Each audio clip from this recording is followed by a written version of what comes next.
Kalau harus meneteskan obat ke mata sehari 3 kali, apakah membatalkan puasa karena memasukkan obat ke mata? Obat tetes mata itu sudah ada sejak masa silam, dan banyak ulama yang menegaskan itu tidak membatalkan puasa, dengan alasan itu bukan makan dan bukan minum. Kan rano ceritane ya, dimakan lewat mana? Lewat mata, itu tidak ada ya.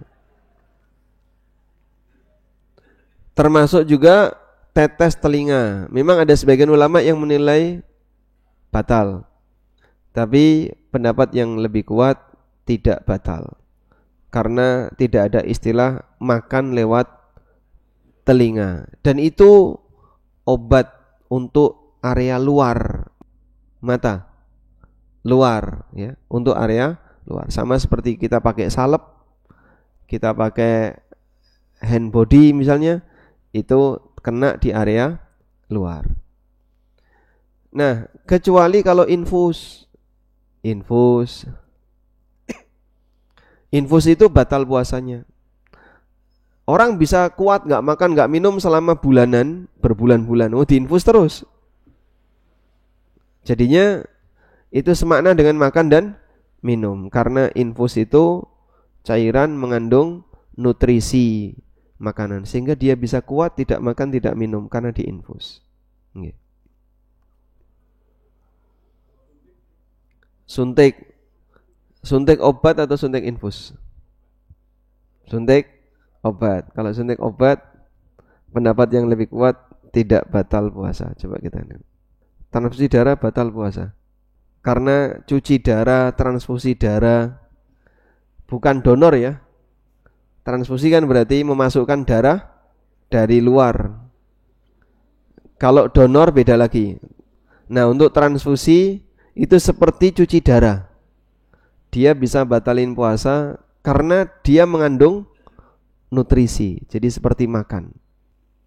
Wa alhaqa katsirun minal fuqaha, banyak di antara para ulama menyamakan bidzalika, praktek suntikan infus tadi, ma dakhala ilal jauf min manfadil akli wasyurbi au min ghairihi, semakna dengan apa yang dimasukkan ke dalam perut melalui jalur makan minum, melalui jalur pencernaan. Waqtasara ba'duhum 'ala at-taftir bima kana fi ma'nal akli wasyurbi kal huknil mughdiyah. Dan sebagian ulama mengatakan yang bisa membatalkan itu apabila suntikannya semakna dengan makan dan minum, seperti suntikan infus. Wala syakka annal hukna wal mahalil kulluha ilaj. Sementara suntikan yang fungsinya untuk obat ya, jadi bukan untuk makan minum. Semacam ini ada dua pendapat ulama. Ada yang mengatakan itu membatalkan, dan ada yang mengatakan tidak membatalkan. Baik.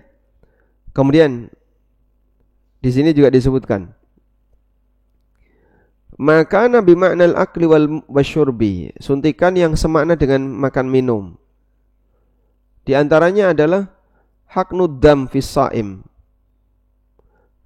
transfusi darah untuk orang yang sedang puasa.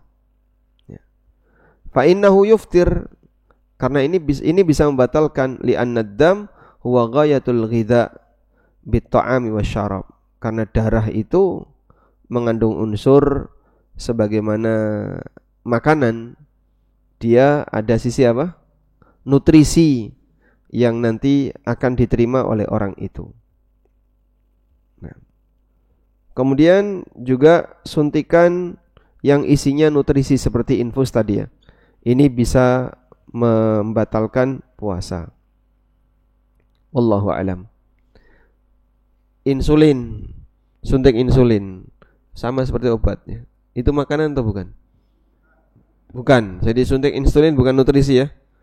Dia Pak dokter, suntik insulin itu fungsinya apa Pak dokter? Ya Ustaz, untuk insulin untuk mengatur kadar glukosanya supaya tidak naik Ustaz. Mengatur Insulin, kadar glukosa. ya hormon insulin itu kan untuk mengubah glukosa menjadi glikogen, jadi mengubah gula darah menjadi gula otot. Jadi karena pada pasien DM itu kan kekurangan insulin, ada yang tipe seperti itu, jadi dibantu dengan insulinnya. Nah, Masya Allah. Baik, berarti dia bukan nutrisi ya? Bukan. Kalau kelebihan dosis malah gula darahnya hilang, bahaya.